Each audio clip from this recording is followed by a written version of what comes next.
Hey, I'm your host, Melissa, and I want to welcome you to Not Your Average Blonde podcast.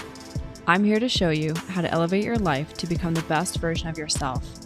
I want to take you along your journey to be anything but average and step into your confidence era. Join me each week by subscribing and listening to Not Your Average Blonde podcast, and let's begin our journey to become anything but average.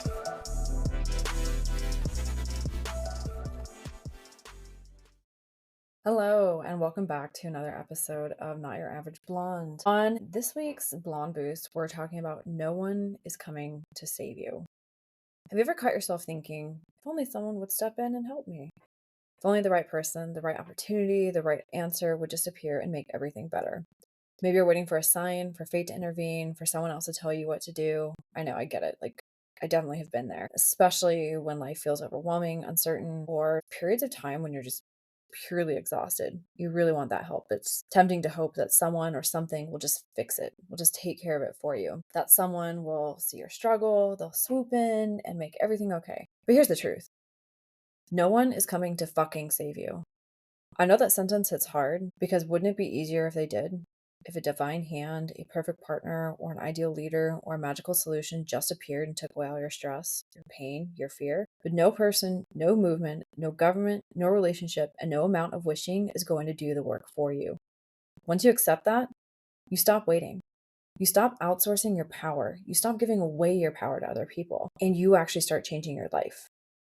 I want to deep dive into this topic that I'm very clearly passionate about today. And the topic is why we cling to the idea that someone else is responsible for our own happiness and how that belief holds us back. And most importantly, how it shifts from waiting to taking action. I like to give you guys tips, especially actionable tips that you can implement into your life today to start building with those small changes to make those big life changes.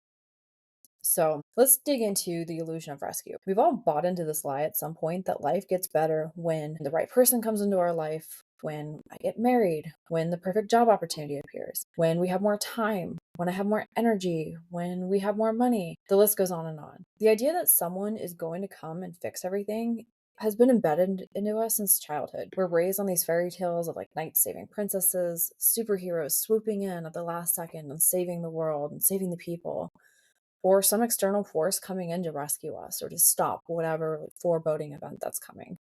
Even as adults, we fall into the same thinking. Only now it's disguised as waiting for the perfect partner, the right political leader, or a divine miracle to change us. It's comforting, right? I get it. And to believe that if we just wait long enough, if we stay patient and do the long suffering, the universe is going to take care of it. But here's the thing. Life doesn't work like that. Let's be honest. Waiting for someone else to fix your life, it feels safe. It means you don't have to take risks. You don't have to take responsibility. How cool is that? And you don't have to face the possibility of failure or accept the consequences of your actions. Because guess what? You didn't take action. It's easier to blame it on someone or an ideology if it goes wrong, if it fails, if it blows up. Now, this is dangerous. This mindset is so dangerous. It creates this illusion of safety that comes at a cost, and it keeps you stuck. It keeps you trapped in that life where you currently are. It keeps you in a victim mindset. It keeps you powerless. And the longer you wait, the more that resentment builds deep inside of you when no one shows up. And the longer that you wait, and the longer that you suffer, it gives away the one thing that you actually have control over, and that is yourself. That resentment, it's going to erode you over time. It does. It slowly builds up and it just eats away at you inside. It's corrosive. So think about it. How many times have you blamed your circumstances on someone else? How many times have you thought, if only my parents had given me more support, if only my partner understood me better, if only God would give me a sign or the universe gives me a sign, whatever excuse or thought, belief, whatever it is, these thoughts might feel valid, but they keep you in the same place year after year, wondering why nothing ever changes. The reality is, no one is coming. Not because you're unworthy, not because you're unlovable. No, stop that. Stop that negative thinking. Get that shit out of your head. But because you are the one who holds the power to change your own life. So how do you break out of this cycle? How do you go from waiting to acting? Again, it starts with your mindset, which thank you for being here and helping me to be able to help you to work through your mindset. The first one is radical responsibility. Own your choices. Own your mistakes. Own your future. You're not a victim of circumstance. You're a creator of your life. Get out of that victim mindset. 2, stop seeking external validation. No one can define your worth. No partner, no parent, no religious figure, no leader. It's an inside job. It comes from you. And also, whatever decision is made, you're the one that has to live with that, not that person that you're trying to seek validation from. They don't have to live with the consequences of it. You do. It's your life. Take ownership of it. And number 3, take imperfect action. You don't need all the answers before you start. You just need to take one step and then another and another. Healing, growth, success, they don't come from waiting. They come from action. They come from showing up for yourself over and over again, even when it's hard, even when no one else is clapping for you. Yes, there will be people along the way who will encourage you, who will inspire you. I absolutely love those people that do. There will be people who will lift you up in those times that you need. But ultimately, it's you who has to take the steps. They can lift you, but you got to take that step forward. They can't do it for you. Now, when life feels chaotic, we tend to turn to these comforting phrases of just trust the process. Everything happens for a reason. God will take care of it. And listen, I get it. I've subscribed to the everything happens for a reason mindset for a very long time. And I still do sometimes. And I have to catch myself. These phrases, they're comforting. They help us be able to find meaning. They help to define the circumstances that are happening to us or justify it. They sometimes are what we need to get through those tough times. But the thing is, those phrases, they're temporary. You got to move past that. Staying stagnant in these beliefs when hardships arises, it's a trap.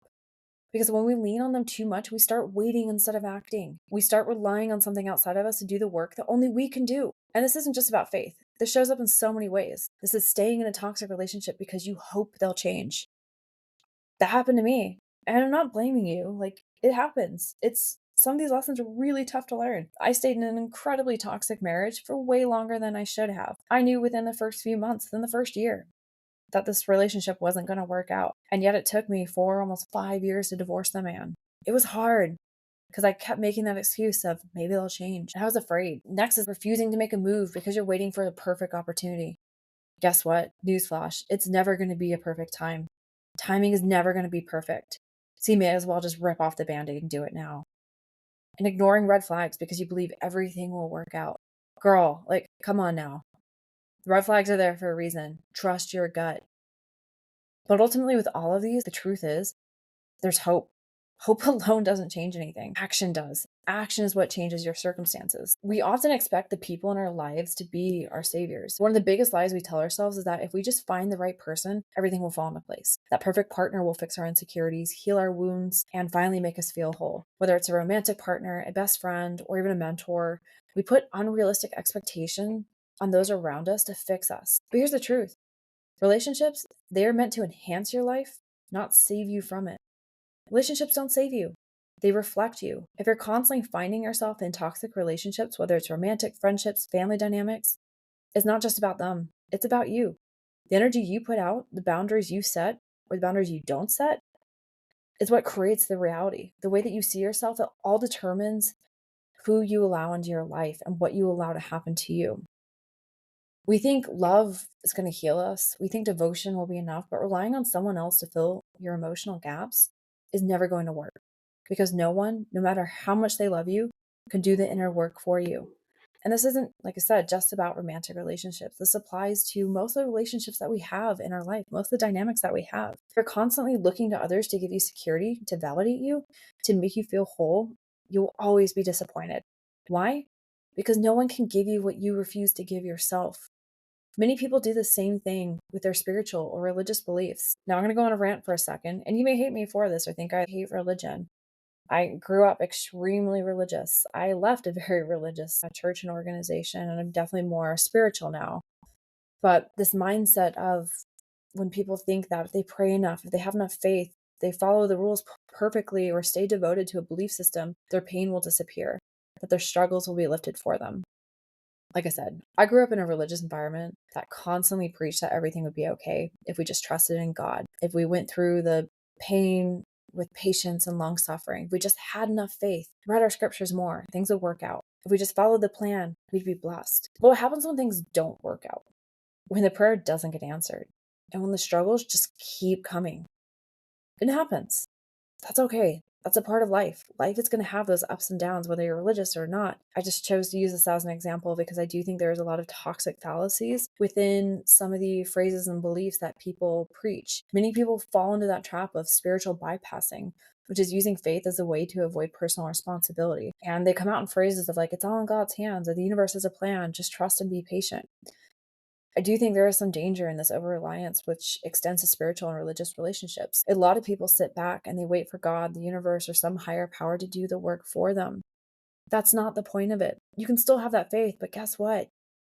You got to take the action. Faith doesn't mean sitting still and hoping for a miracle. It means believing while also putting in the work.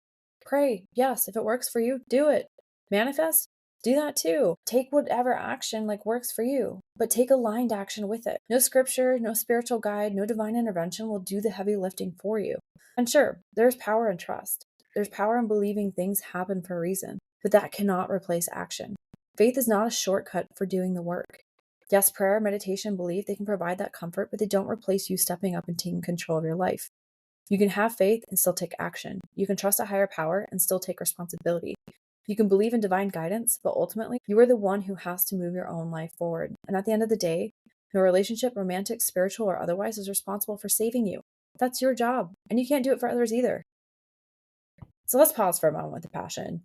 I want you to ask yourself a few of these questions. Just think and ponder on it for a moment. Where in your life are you waiting for someone else to step in and fix things? Are you expecting a relationship to complete you instead of working on yourself? Are you placing faith in something outside of yourself instead of taking personal responsibility? And lastly, what's one small step you can take today to reclaim your power?